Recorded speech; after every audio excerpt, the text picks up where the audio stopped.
लोकसभा चुनाव के परिणाम आने के 11 दिन बाद एक बार फिर ईवीएम पर सवाल उठे हैं। कांग्रेस सांसद राहुल गांधी ने 2024 के नतीजे आने के बाद पहली बार ईवीएम पर टिप्पणी की।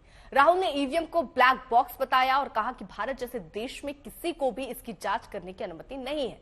राहुल के अलावा एक न्यूज़पेपर की कटिंग भी राहुल ने शेयर की, जिसमें लिखा कि मुंबई उत्तर पश्चिम लोकसभा सीट जीतने वाले एकनाथ शिंदे गुट के शिवसेना सांसद रविंद्र वायकर के रिश्तेदार के पास ऐसा फोन है जिसमें ईवीएम को आसानी से खोला जा सकता है। राहुल से पहले मशहूर शख्सियत और टेस्ला के मालिक एलन मस्क भी अपने देश में ईवीएम से इलेक्शन कराने का विरोध कर चुके हैं। अब इस पर जमकर बयानबाजी हो रही है।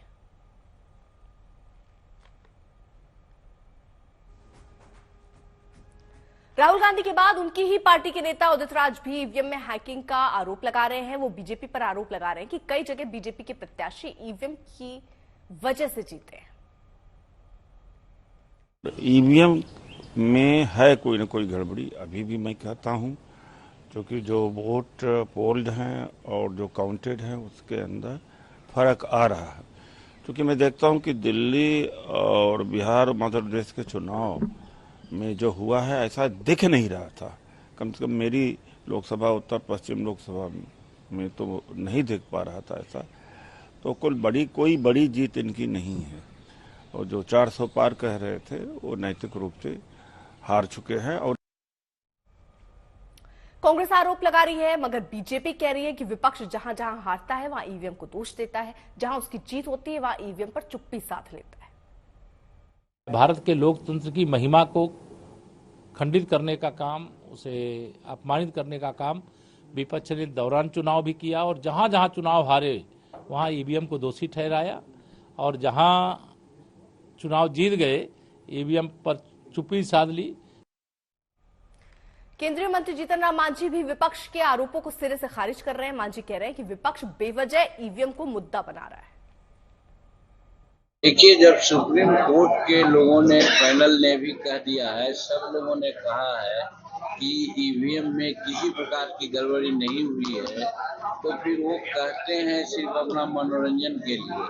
अगर ईवीएम में गड़बड़ी की बात होती तो आज उतना उनको सीट नहीं आता। कर्नाटक में वो जीते रहे पहले, वो बात नहीं होती। दूसरे राज्यों में भी उनकी राज बनी तो उस समय ईवीएम से ही किए हैं लोग। तो ईवीएम पर प्रश्न उठा करके सिर्फ अपनी कमजोरी को वो दिखला रहे हैं।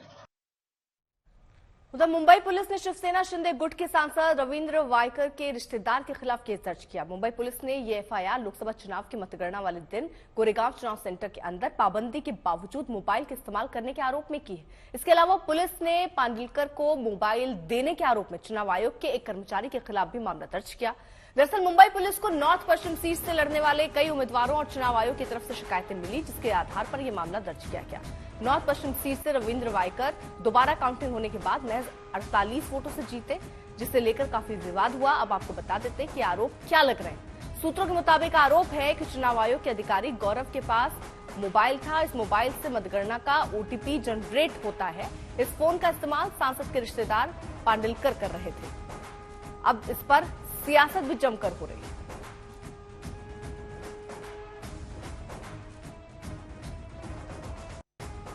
इंडिया अलायंस की तरफ से पूरे देश में फैलाया जा रहा है शिवसेना के उम्मीदवार के खिलाफ। शिवसेना के उम्मीदवार ने कोई फ्रॉड नहीं किया, कोई फ्रॉड काउंटिंग में नहीं हुआ, कोई फ्रॉडुलेंट एक्ट नहीं हुआ। वहां पे सब कुछ सीसीटीवी के अंदर हुआ है,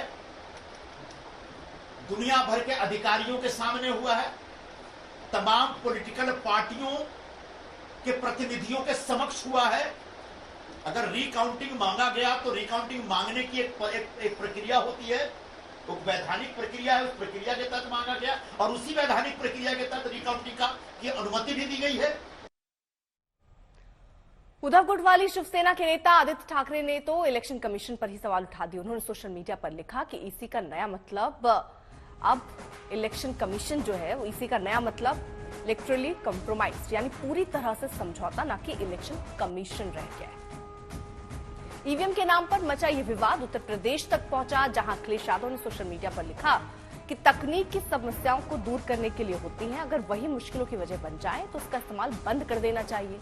आज जब विश्व के कई चुनावों में ईवीएम को लेकर गड़बड़ी की आशंका जाहिर की जा रही है और दुनिया के जाने माने टेक्नोलॉजी एक्सपर्ट ईवीएम में हेराफेरी के खतरे को और खुलेआम लिख रहे हैं, तो फिर ईवीएम के इस्तेमाल की जिद के पीछे की वजह क्या है? ये बात बीजेपी साफ करे।